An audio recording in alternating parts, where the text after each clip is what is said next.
This is the new film from Gavin O'Connor, who's the director of Pride and Glory and Warrior. I don't know if you remember Warrior. It was that cage fighting film with Joel Edgerton and Tom Hardy, which was really terrific.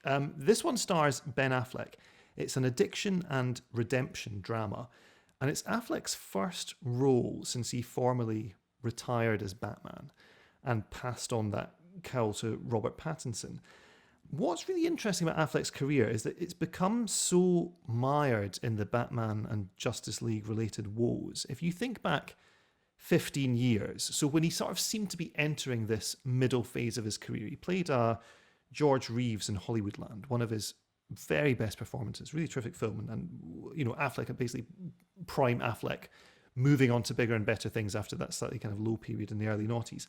And then he starred and directed Gone Baby Gone, The Town, Argo, of course, won Best Picture, an absolutely great career high. And he played Nick Dunn in Gone Girl for David Fincher, which is, again, a totally brilliant performance that absolutely nobody but him could have pulled off. And then Batman came along, and the rest is kind of history. It's not been a particularly great half decade for him. So I think Finding the Way Back as it's a story about a comeback that is in itself being pushed as a comeback. And Affleck's spoken very openly in interviews that his own personal experience of alcoholism and of getting divorced is all fed into this particular role. The script is by Brad Inglesby, and the film was released in the US under the title The Way Back rather than Finding the Way Back, but its original title was The Has Been. And I think there's a certain courage in Affleck embracing this particular role at this particular point in his career that really pays off in style. So he's playing a guy called Jack Cunningham, who was once a high school star basketball player, who's now a construction worker who's separated from his wife. And he is effectively a functional alcoholic. His drinking begins in the shower. At the start of the day, he sustains himself throughout work by sipping spirits from a coffee flask. And then after work, he'll either retire to his local bar or just go home and then drink until effectively he passes out. Now, one day, an offer comes in from the principal of his old high school, who's played by John Aylward.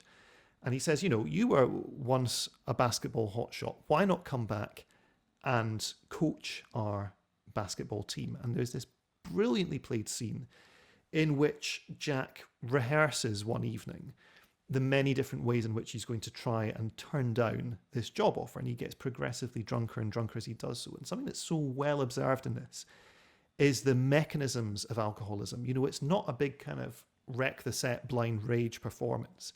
It is Jack walking back and forth to the fridge, taking the next can from he'll remove the can from the freezer, put the next can from the fridge into the freezer, then walk back to the sofa and do this kind of weird OCD tap, tap, tap on the top of the can before cracking it. And it's just the mechanisms of this awful routine he's got himself into.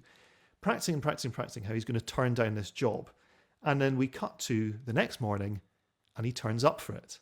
And he basically launches himself into tuning up this hopeless bunch of stragglers. Of course, being part underdog sports film, that's what the team has to be.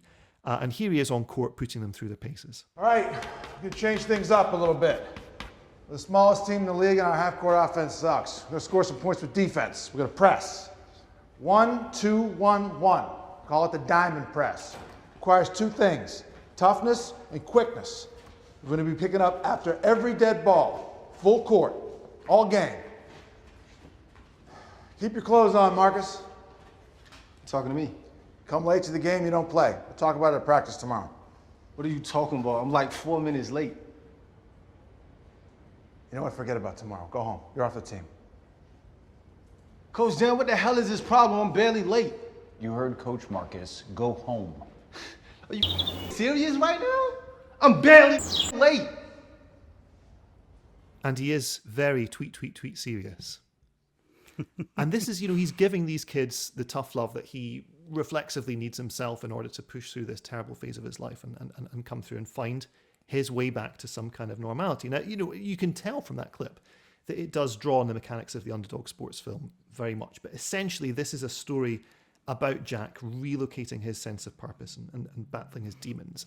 And in, the time-honored way, the reason for his life having gone so far off the rails is sort of withheld at the start of the film and then dropped in halfway through, not necessarily as a twist, but as a kind of an extra emotional jab.